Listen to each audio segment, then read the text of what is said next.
గౌరవ ముఖ్యమంత్రి శ్రీ నారా చంద్రబాబు నాయుడు గారికి, ఉప ముఖ్యమంత్రి పవన్ కళ్యాణ్ గారికి, సహచర మంత్రివర్యులకు, ప్రధాన కార్యదర్శికి, డీజీపీ గారికి, కార్యదర్శులు, జిల్లా కలెక్టర్లు అందరికీ నమస్కారం. ప్రజల ఆశలు ఆకాంక్షలకు అనుగుణంగా పనిచేయడానికి, ప్రభుత్వ తీరుని సమీక్ష చేసుకుని సరిదిద్దుకుని ముందుకు పోవడానికి ఈ సమావేశం ఎంతో కీలకమైనటువంటిది. గౌరవ ముఖ్యమంత్రి గారి ఆలోచనలను, ఆదేశాలను అమలు చేయడం కోసం మనం అందరం ఇవాళ ఇక్కడ కూర్చున్నాం. Senior bureaucrats, front line leaders and all the elected representatives, we all have one thing in common: to achieve the goal of the Chief Minister. We have to resolve ourselves to translate our shared vision into tangible outcomes. ముఖ్యమంత్రి గారితో నా ప్రయాణం 1994 November, అంటే దాదాపు ఈ రోజుకి 30 సంవత్సరాల క్రితం ప్రారంభమైంది. 7 ఎన్నికలు చూశాను. మొదటి సంవత్సరంలో 95లో ముఖ్యమంత్రి గారు ఎంత తపనతో, ఆరాటంతో పనిచేశారు. 30 సంవత్సరాల తర్వాత అంతకు మించి రెట్టించినటువంటి తపన, ఆరాటం ఇవాళ ఆయనలో చూస్తున్నా. స్పష్టమైనటువంటి మార్పును గమనిస్తున్నాను. నిత్యం ఆయన వెనకాల నడిచినటువంటి వ్యక్తిగా, ఆయన ఆలోచనలకు అనుగుణంగా పనిచేసినటువంటి వ్యక్తిగా నాకు ఆయనలో ఒక స్పష్టమైన మార్పు కనపడతా ఉంది. ఈ మిగిలినటువంటి జీవితం ప్రజల కోసమే అన్నటువంటి ఒక ప్రధానమైనటువంటి లక్ష్యంతో ప్రతి నిర్ణయంలోనూ ఒక మానవత్వ కోణం ఉండాలి అనే రకంగా ఆయన చేస్తున్నటువంటి ఆలోచన, ఆయన పడుతున్నటువంటి తపన నిజంగా మనందరికి కూడా మార్గదర్శకం కావాలని చెప్పి నేను కోరుకుంటూ ఉన్నా. ఇది సుదీర్ఘ ఉపన్యాసానికి టైం కాదు. Briefly I want to tell what is the state of affairs today. ముఖ్యమంత్రిగా చంద్రబాబు నాయుడు గారు ప్రమాణ స్వీకారం చేసిన రోజున ఆయనకు వారసత్వంగా వచ్చింది ఏంటో మీరు అందరూ కూడా చూశారు. 10 లక్షల కోట్ల రూపాయల అప్పుని తీర్చడానికి అప్పు తేవాల్సినటువంటి పరిస్థితి, అప్పు మీద వడ్డీ చెల్లించడానికి అప్పు చేయాల్సినటువంటి పరిస్థితి. గత సంవత్సరంలో రాష్ట్ర ఆదాయంలో 99% కేవలం జీతభత్యాలకు, పెన్షన్లకు మాత్రమే సరిపోయింది. అంటే ప్రభుత్వ ఇతర అవసరాలు, ఆల్ అదర్ కమిటెడ్ ఎక్స్పెండిచర్ లేకుండానే కేవలం స్టేట్ రెవెన్యూస్ మొత్తం శాలరీస్కి సరిపోయింది. అంతకుముందు సంవత్సరాన్ని చూస్తే 107% ఆఫ్ ది శాలరీస్ ఎక్స్పెండిచర్, అంటే శాలరీస్ చెల్లించడానికి కూడా అప్పులు చేయాల్సినటువంటి పరిస్థితి 2 సంవత్సరాల క్రితం ఉన్నటువంటి పరిస్థితి. దీన్ని వారసత్వంగా తీసుకుని 1,14,000 కోట్ల నుంచి 1,30,000 కోట్ల రూపాయల చెల్లించాల్సినటువంటి బకాయిలు ఉన్నాయి. ఇమ్మీడియట్లీ నిన్న చెల్లించాల్సినవి, మొన్న చెల్లించాల్సినటువంటి బకాయిలు 1,14,000 నుంచి 1,30,000 కోట్ల రూపాయల బకాయిలు ఉన్నాయి.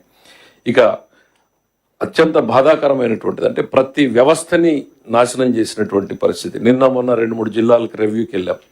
100 సంవత్సరాలుగా క్రితం ఉన్నటువంటి ఓ కేసీ కెనాల్ ఒక 5 సంవత్సరాల పాలనలో ఎట్లా డిస్ట్రాయ్ అయింది, ప్రాజెక్టులు ఎట్లా కొట్టుకుపోయాయి, తెగిపోయినటువంటి. అదే కర్నూలుకి వెళ్తే అలగనూరు బ్యాలెన్సింగ్ రిజర్వాయర్ కొట్టుకుపోయింది. 3 కోట్ల రూపాయలు ఖర్చు పెడితే సరిపోయేటువంటిది 3 సంవత్సరాల నిర్లక్ష్యంతో ఇవాళ 42 కోట్ల రూపాయలు ఖర్చు పెట్టాల్సినటువంటి పరిస్థితి. ప్రతి జిల్లాలోనూ, ప్రతి వ్యవస్థలోనూ ఇంతకన్నా దారుణమైనటువంటి పరిస్థితులు మనం అందరం కూడా చూస్తున్నాం. ఇది వారసత్వంగా చంద్రబాబు నాయుడు గారికి వచ్చినటువంటివి. ఒకవైపు రాష్ట్రంలో అప్పులు, మరోవైపు ఆగిపోయినటువంటి ప్రాజెక్టులు, అడుగుపడినటువంటి, ముందుకు సాగినటువంటి పనులు, ప్రజల ఆశలు, ఆకాంక్షలు, వేరొకరి వల్ల సాధ్యం కానటువంటి పరిస్థితుల్లో మామూలు వ్యక్తికైతే నిద్ర లేనటువంటి రాత్రులు గడిపేటువంటి వ్యక్తి, ఒక ఆర్థిక శాఖ మంత్రిగా నేను చెప్తా ఉన్నా. ఇవాళ ఈ స్థాయికి రావడంలో ముఖ్యమంత్రి గారితో పనిచేయడం సుదీర్ఘం. నేను కూడా, ఎందుకంటే చాలా మంది యంగ్ ఆఫీసర్స్ ఉన్నారు. I just want to share my thought. What you will learn from him, what they don't teach you in Harvard, what they don't teach you in Stanford, what they don't teach you in IIMs, what they don't teach you in IITs. Just follow his footprints, just follow his thought process, just observe him, see him. It's a rare opportunity you all have to work under an inspiring leader like Chandrababu Naidu, who has shaped the destiny of this state in 1990s, who has shaped the destiny of the combined Andhra Pradesh in 90s, which has translated into a global city. And here again is on a mission to transform this state into a global economy. Let us just blindly follow his footprints. ఆయన ఇచ్చే ఆలోచనల్ని, ఆదేశాలని కళ్ళు మూసుకుని అమలు చేద్దాం. ఈ రాష్ట్రాన్ని మళ్ళీ పరుగులు పెట్టించే దిశగా ముందుకు తీసుకెళ్దాం అనేటువంటిది నేను చెప్తాను. ఎన్నోసార్లు చెప్పాను, మీరు 10 యూనివర్సిటీల్లో నేర్చుకోలేనటువంటిది ఒక్క చంద్రబాబు నాయుడు గారి వద్ద మీరు నేర్చుకోగలరు. It's an opportunity to grow yourself in life. ప్రజల కోసం కాదు, మీకోసం, ప్రజల కోసం, సమాజం కోసం. Is such an inspiring leader. You all have a great opportunity to work under his leadership.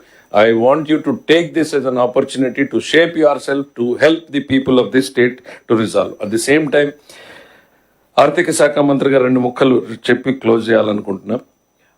మన రాష్ట్రానికి ఆదాయాన్ని ఇచ్చేటువంటి ఎక్సైజ్, కమర్షియల్ ట్యాక్స్, రిజిస్ట్రేషన్ డిపార్ట్మెంట్లు ప్రతి రూపాయిని సంపాదించడానికి ఎంతో కష్టపడి పనిచేస్తూ ఉన్నారు.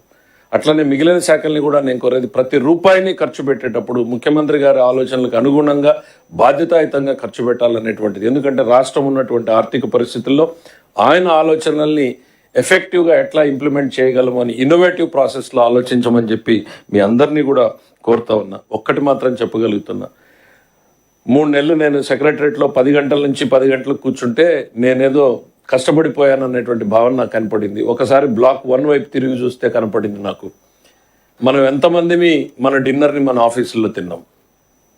Honestly none of us. కానీ గౌరవ ముఖ్యమంత్రి గారు నాకు తెలిసి ఈ 6 నెలల్లో 3 నెలల పాటు కనీసం ఒక 100 రోజులు ఆయన డిన్నర్ని సెక్రటరేట్లో చేశారు. 9:30 to 10:30 వరకు, మార్నింగ్ 10:30కి స్టార్ట్ అయితే నైట్ 10:30 వరకు ఆయన రివ్యూస్ చేస్తున్నాడు. దేనికోసం? ఎవరి కోసం? ఈ రాష్ట్రం కోసం, ప్రజల కోసం, ప్రజలకు ఇచ్చినటువంటి మాట కోసం, ప్రజల ఆశలు ఆకాంక్షలకు అనుగుణంగా పని చేయాలి, నేను డెలివర్ చేయాలి అన్నటువంటి ఒక తపన, ఆరాటం ఆయనలో ఉంది. నేను ఎప్పుడు చెప్తా ఉంటా, నా బ్లాక్ 2లో కూర్చుంటే ఫైనాన్స్ సెక్రటరీగా ఫైనాన్స్ డిపార్ట్మెంట్ని చూస్తే డిప్రెషన్ వస్తుంది 3 రోజుల్లో. మళ్ళీ బ్లాక్ 1కి వెళ్ళి ఆయనతో కూర్చుంటే ఆయన తెస్తున్నటువంటి పెట్టుబడులు, ఆయన పరుగులు పెడుతున్నటువంటి వైనం, ఆయన రివ్యూ చేస్తున్నటువంటి తీరు, ఇవన్నీ చూస్తే మళ్ళీ నమ్మకం వస్తుంది. ఎస్, ఆయన చెప్పిన మాటలో పరుగులు పెడదాం, ఈ రాష్ట్రాన్ని పునర్నిర్మించడానికి మన వంతు ఆయన మాటలో అడుగులో బాటలో సాగుదామన్నటువంటి నమ్మకంతో పనిచేస్తూ ఉన్నాం.